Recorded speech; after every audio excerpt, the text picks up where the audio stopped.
অপেক্ষাটা দীর্ঘ ৫০ বছরের। ১৯৭৬ সালের পর নিজেদের দ্বিতীয় মহাদেশীয় শিরোপার সন্ধানে থাকা মরক্কো উঠল ফাইনালে। গোলরক্ষক ইয়াসিন বুনোর অসাধারণ নৈপুণ্যে নাইজেরিয়াকে টাইব্রেকারে হারিয়ে ফাইনালের মঞ্চে জায়গা পাওয়া। মরক্কোর সবচেয়ে বড় শহর কাসাব্লাঙ্কার রাত যেন রূপ নিল এক রঙিন উৎসবে। ২০০৪ সালের পর এবারই প্রথম মরক্কো শিরোপা জয়ের চূড়ান্ত মঞ্চে লড়বে। তাই তো উচ্ছ্বাস মরক্কান ফুটবল ভক্তদের কণ্ঠে। স্বপ্ন ছোঁয়ার খুব কাছাকাছি পৌঁছে তারা করেছেন আবেগের বহিঃপ্রকাশ। অন্য সব মরক্কানদের মতোই আমি আজ অত্যন্ত আনন্দিত যে আমরা ফাইনালে পৌঁছেছি। এই আফ্রিকা কাপ অফ নেশনসের মান যেন অনেকটা বিশ্বকাপের মতো মনে হচ্ছে।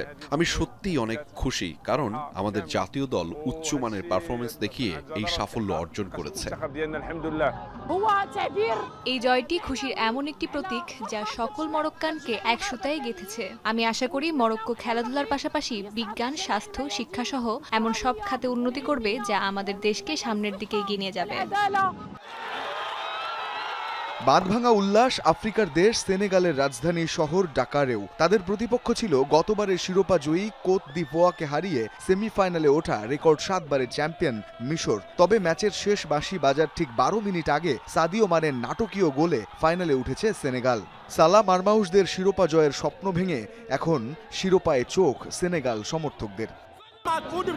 শুরুতে আমি খুব ভয়ে ছিলাম, একদমই শান্ত থাকতে পারছিলাম না, কিন্তু সাদিও মানে এসে আমাদের সব দুশ্চিন্তা দূর করে দিল। আমরা এখন এতটাই খুশি যে আমাদের বলার মতো কোনো ভাষা নেই।